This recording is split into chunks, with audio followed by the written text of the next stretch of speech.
আল্লাহ রাব্বুল আলামিন বললেন ওয়াশ-শামসু তাজরি লিমুস্তাকাররিন লাহা যালিকা তাকদীরুল আজিজিল আলীম ওয়াল কমারা قدرناه منازل حتى عاد كالعرجون القديم لا الشمس ينبغي لها أن تدرك القمر ولا الليل سابق النهار وكل في فلك يسبحون আল্লাহ রাব্বুল আলামিন এই আয়াতের মধ্যে দুনিয়ার মানুষদেরকে সুন্দর করে জানালেন আপনি তো মিয়া সূর্য ঘুরে নাকি পৃথিবী ঘুরে এর সমাধান এখনো পর্যন্ত দিতে পারেন নাই।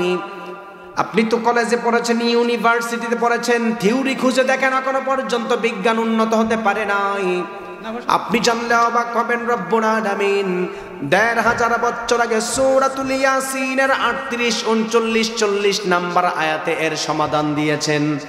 আল্লাহ তাআলা বললেন চন্দ্রকে চলার জন্য আমি আল্লাহ আলাদা রাস্তা দিয়েছি, সূর্যকে চলার জন্য আল্লাহ তাআলা আলাদা আলাদা রাস্তা দিয়েছেন। সুবহানাল্লাহ। ওয়াশ-শামসু তাজরি লিমুস্তাকাররিন লাহা যালিকা তাকদীরুল আজিজিল আলীম ওয়াল কমারা قدرناه منازل حتى عاد كالعرجون القديم لا الشمس ينبغي لها أن تدرك القمر ولا الليل سابق النهار وكل في فلك يسبحون আল্লাহ তাআলা প্রমাণ দিলেন আল্লাহ তাআলা সূর্যকে চলার জন্য আলাদা রাস্তা দিয়েছেন, চন্দ্রকে চলার জন্য আল্লাহ আলাদা রাস্তা দিয়েছেন। চন্দ্র কখনো সূর্যের সঙ্গে সংঘর্ষিত হতে পারে না, সূর্য কখনো চন্দ্রের রাস্তার মধ্যে চলাফেরা করতে পারে না। রাত যেমন দিনের উপর কায়েম হতে পারে না, দিন যেমন রাতের উপর কায়েম হতে পারে না। আল্লাহ তাআলা শেষ আয়াতের মধ্যে বললেন ওয়া কুল্লুন ফি ফালাকি ইয়াসবাহুন, সমস্ত কিছু তার আপন আপন গতিপথে চলাফেরা করে। সুবহানাল্লাহ। আপনাদের সামনে আমি কোরআন থেকে প্রমাণ দিলাম সূর্য ঘুরে নাকি পৃথিবী ঘুরে। এবার আসেন আল্লাহর নবীর হাদিসের সঙ্গে মিলায় নেই। প্রথমেই বলেছিলাম কোরআনের সঙ্গে বিজ্ঞানের কোনো দ্বন্দ্ব নেই, আল্লাহর নবীর হাদিসের সঙ্গে বিজ্ঞানের কোনো দ্বন্দ্ব নেই। অন্যতম আরেকটা প্রমাণ দিলে আপনি বুঝতে পারবেন। বিশ্বনবী সাল্লাল্লাহু আলাইহি ওয়াসাল্লাম আবু যর রাদিয়াল্লাহু তাআলা আনহুকে প্রশ্ন করলেন, ও আবু যর, সূর্য প্রত্যেক দিন ঘুরে গিয়ে পূর্ব দিক থেকে পশ্চিম দিক দিয়ে কোথায় যায় একটু তুমি আমাকে বলো। আপনি জানলে অবাক হবেন। আবু যর রাদিয়াল্লাহু তাআলা আনহু আমার নবীকে বলল, গো আল্লাহর নবী, সূর্য প্রত্যেক দিন পূর্ব দিক থেকে ঘুরে গিয়ে কোথায় যায় আমি তো জবাব দিতে পারবো না, আপনি এবং আল্লাহ ভালো জানেন। ওগো আল্লাহর নবী, আপনি জবাবটা দিলেই বরং সুন্দর হবে, আপনি জবাবটা দিলেই সঠিক জবাব পাওয়া যাবে। আমার নবী বললেন, ও সাহাবী, দিলের কান লাগায় শোনো, সূর্য প্রত্যেক দিন পূর্ব দিক থেকে ঘুরে গিয়ে পশ্চিম দিকে আল্লাহর কুদরতি পায়ে সেজদা করে, আল্লাহর কুদরতি পায়ে সেজদা করে ফরিয়াদ করতে থাকে, ওগো আল্লাহ, আপনি যদি আমাকে অর্ডার দেন, অর্ডার দিলে আবার উদিত হব। সুবহানাল্লাহ। বিশ্বনবী সাল্লাল্লাহু আলাইহি ওয়াসাল্লাম আবু যর রাদিয়াল্লাহু তাআলা আনহুকে বললেন, ও আবু যর, সূর্য প্রত্যেক দিন ঘুরে গিয়ে পশ্চিম দিকে আল্লাহর কুদরতি পায়ে সেজদা দেয়, সেজদা দিয়ে বসে ক্ষান্ত থাকে না। জানলে অবাক হবে, সূর্য শুধু আল্লাহর কাছে বলে, ওগো আল্লাহ, আপনি যদি আমাকে অর্ডার দেন তাহলে আবার আমি পুনরায় ঘুরে গিয়ে পূর্ব দিকে উদিত হতে চাই। ও আবু যর, সায়াতি আলান নাসি জামান, এমন একটা জামানার মধ্যে মানুষগুলি উপনীত হয়ে যাবে যেই জামানার মধ্যে সূর্য ঘোরার অনুমতি পাবে না।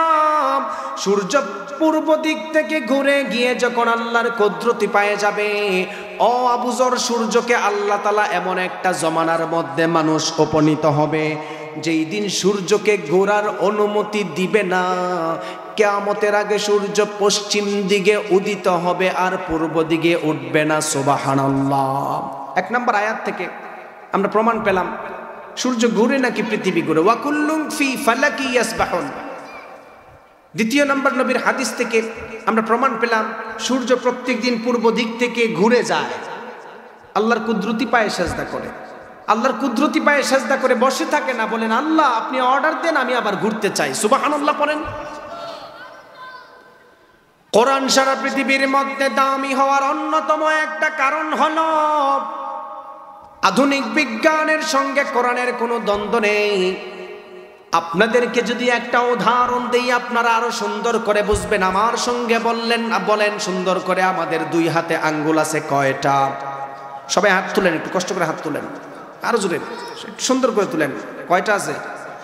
হাত কয়টা? আঙ্গুল কয়টা? এবার হাত নামান। আপনাদেরকে একটা উদাহরণ দিই। আসলে আমার গলাটা ভাঙ্গা, ঠান্ডার কারণে সিলেট থেকে আসছি, আমি কথা বলতে কষ্ট হচ্ছে, কিন্তু আপনাদেরকে আমি তাফসিরে ইলমির আলোকে যেই কথাগুলি বলবো এটা কোট করে রাখবেন, কাজে লাগবে। 2 হাতে আঙ্গুল আছে কয়টা? 10টা। বিজ্ঞানের দাবি অনুযায়ী, বিজ্ঞান দাবি করে মানুষ 1856 সালের আগে মানুষের হাতে যে ফিঙ্গারপ্রিন্ট আছে এটা জানতো না। বিজ্ঞানের দাবি, কোরআনের দাবি এটা না। যারা শিক্ষিত মানুষ আলোচনাগুলি ভালো করে বুঝবেন। আপনি তো মিয়া চিন্তা করেন বিজ্ঞান উন্নত হয়েছে, আপনাকে ফিঙ্গারপ্রিন্টের তত্ত্ব জানাইছে, আপনি পাগল হয়ে গেলেন। কোরআন কি দিল?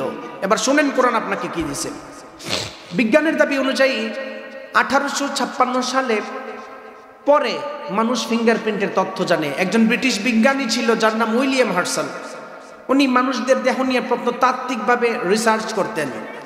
1856 সালে তিনি মানুষদেরকে জানাইছেন যে মানুষ 8 থেকে 900 কোটি মানুষও যদি দুনিয়াতে থাকে, আল্লাহ তাআলা মানুষদের অঙ্গের মধ্যে এমন কিছু চামড়া ইউজ করেছেন, এমন কিছু রেখা ইউজ করেছেন যেই রেখাগুলি একজনের সঙ্গে, আপন ভাইয়ের সঙ্গে আপন ভাইয়ের হাতের ছাপের মিল নাই। সুবহানাল্লাহ। এটা বিজ্ঞানের দাবি 1856 সাল। বিজ্ঞানের দাবি অনুযায়ী দুনিয়ার মানুষ ফিঙ্গারপ্রিন্টের তথ্য 1800 সালের আগে জানতো না। কিন্তু আপনি আপনার সন্তানকে মাদ্রাসায় দিতে চান না, মক্তবেও দিতে চান না।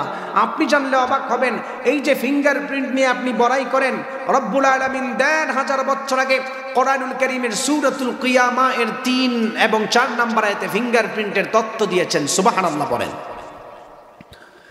আল্লাহ রাব্বুল আলামিন কোরআন নাজিল করার মাধ্যমে সমস্ত কিছুর সমাধান দিয়েছেন। এর অন্যতম আরেকটা প্রমাণ দিলে আপনারা সুন্দর করে বুঝতে পারবেন।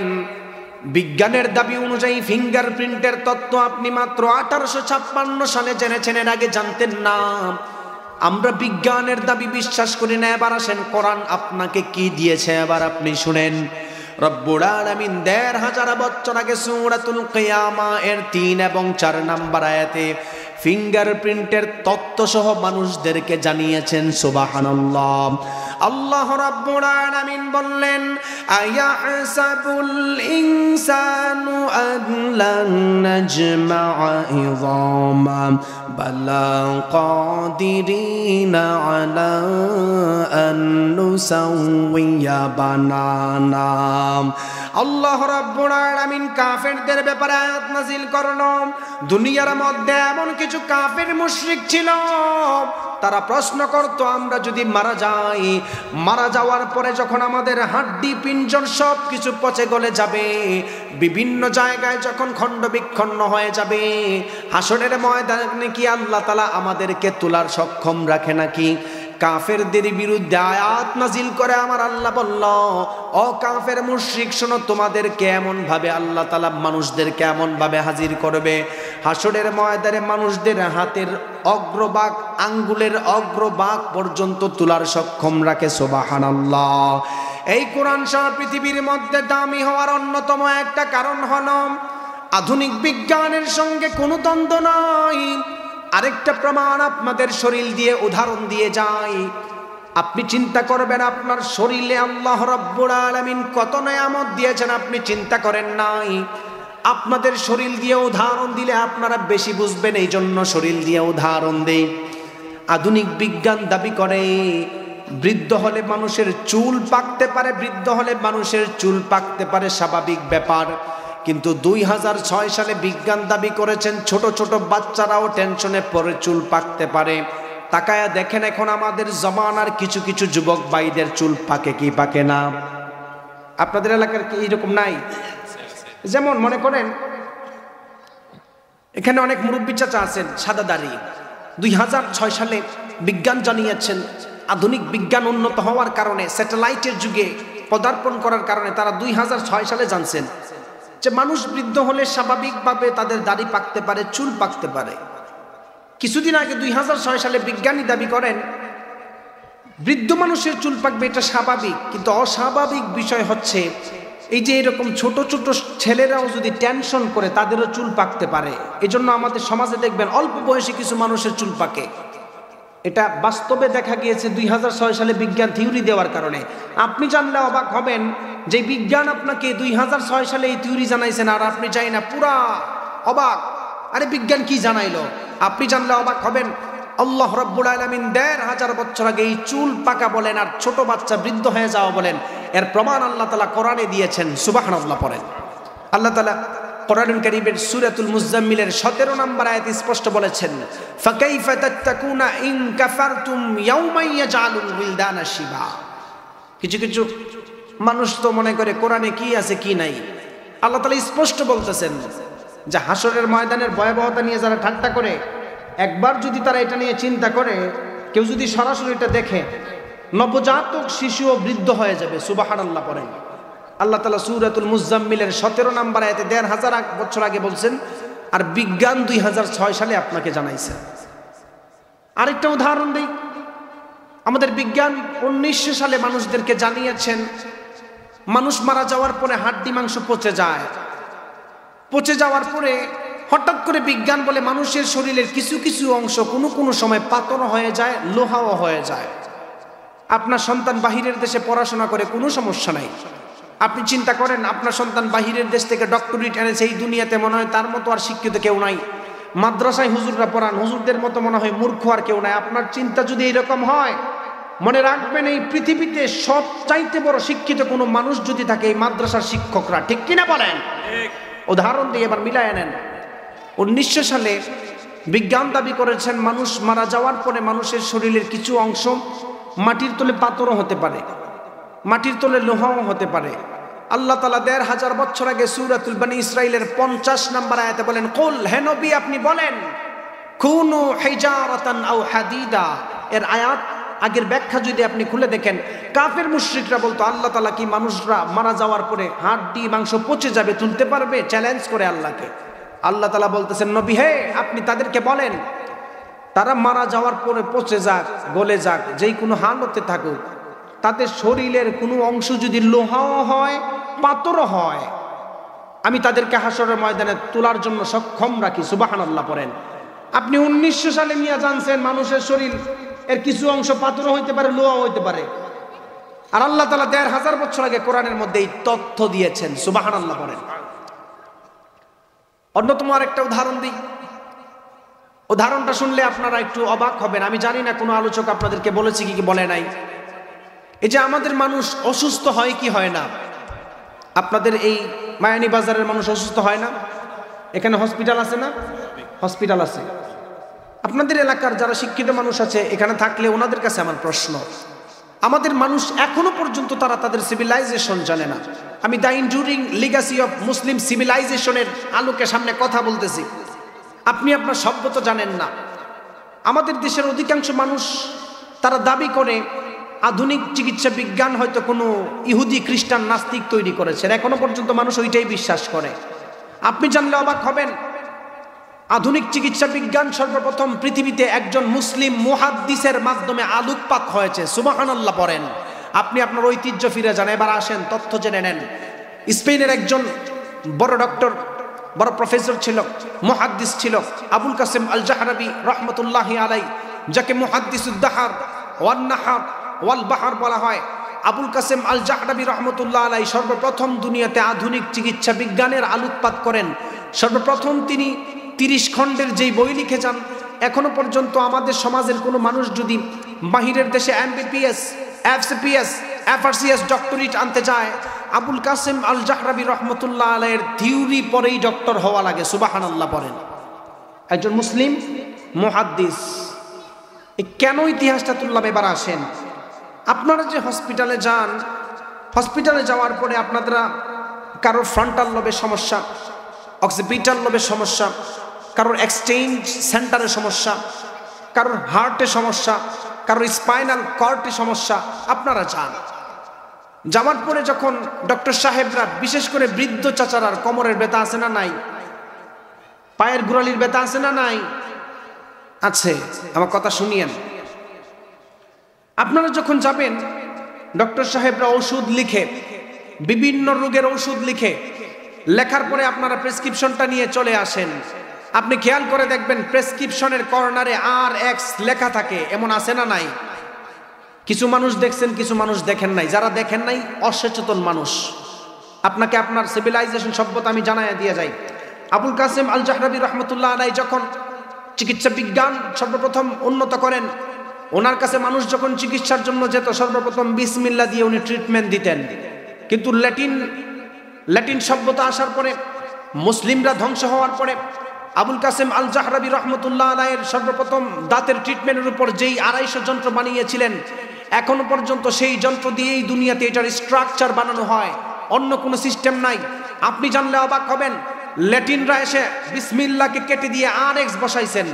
আপনি আপনার ডক্টর সাহেবকে কোনোদিন বলেন নাই যে স্যার আমার ঘুমের ওষুধ দিয়েছেন, আমার গ্যাস্ট্রিকের ওষুধ দিয়েছেন, মাথা ব্যথার ওষুধ দিয়েছেন, RX কোন ওষুধ?